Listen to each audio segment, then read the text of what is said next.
माननीय अध्यक्ष महोदय, गेल्या महिनाभरापासून एक प्रकरण फार गाजतं पेपरमध्ये, नागपूर विभागातील शिक्षण भरती घोटाळा।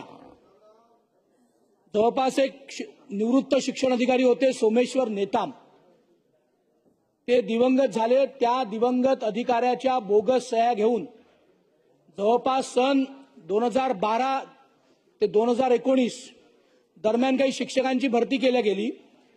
ती कोविड नंतर ती परमनंट दाखवली आणि त्या वर्षाचे एरियर्स काढून शिक्षण विभागातील तत्सम सगळे अधिकारी आणि अनेक शाळांचे संचालक यांनी ते सरकारी पैसे वाटून घेतले आणि सरकारला चुना लावला। नंबर 1।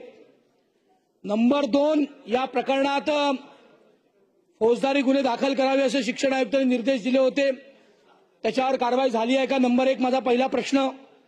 अशा बोगस पद्धतीने जे काही आकडे येतात आहे, 1500 शिक्षक, 1200 शिक्षक, 1586 शिक्षक, शिक्षकेतर कर्मचारी, लिपिक, या दरम्यान या सगळ्यांची तपासणी आपण करणार आहोत का? तपासणी करणार असेल तर त्यांचा पगार जो आजपर्यंत दिला तो योग्य आहे की अयोग्य आहे? जर अयोग्य असेल तर तो आपण वसूल करणार आहोत का? शासनाने नेमलेली जी समिती आहे त्याचे अध्यक्ष 3 वेळा बदलले माननीय अध्यक्ष महोदय, 3 वेळा, कारण त्या तिघांवरही गुन्हे दाखल झाले आणि त्यातल्या दोघांना अटक झाली। त्यामुळे या समितीवर आपण योग्य अधिकारी नेमणार आहोत का? राज्यात शालार्थ आयडी घोटाळ्यात शिक्षकांच्या मान्यतेचे बनावट प्रस्ताव सादर करून जवळपास 2700 शिक्षक भरल्याची माहिती आहे। तर या 2700 शिक्षक दिनांक 12 मार्च रोजी बोगस प्रकरणी एक FIR पण दाखल झाला आहे। याच्यावर आपण आरोप निश्चित केले आहेत का?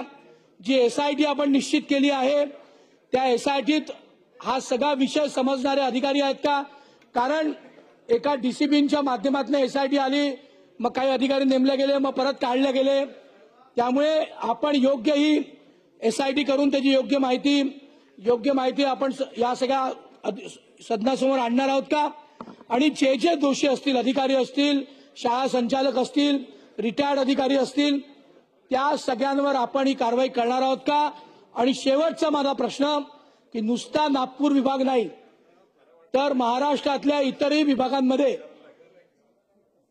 अशी शालार्थ आयडी घोटाळ्याची आपण चौकशी करणार आहोत का?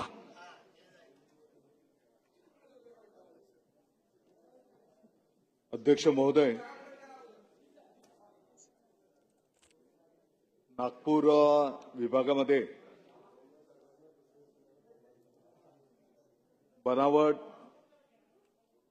शालार्थ प्रणाली लॉगिंग आयडीचा वापर करून या ठिकाणी काही चुकीचे प्रकार झालेले आहेत, ही वस्तुस्थिती आहे। आणि म्हणून या संदर्भामध्ये पोलीस विभागाच्या विशेष तपासणी पथकाच्या माध्यमातून SIT पथक स्थापन करून आणि समांतर शालेय शिक्षण विभागाच्या वरिष्ठ अधिकाऱ्याच्या माध्यमातून तपास त्या ठिकाणी केला जातो आहे।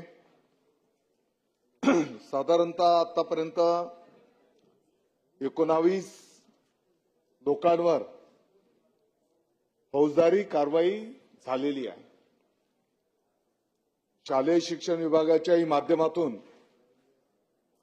संचालक योजना यांच्या अध्यक्षतेखाली समिती स्थापन करण्यात आलेली आहे आणि या चौकशीमध्ये जे कोण समोर येतील त्या सर्वांवर कायद्याप्रमाणे कारवाई त्या ठिकाणी निश्चितपणे केली जाईल।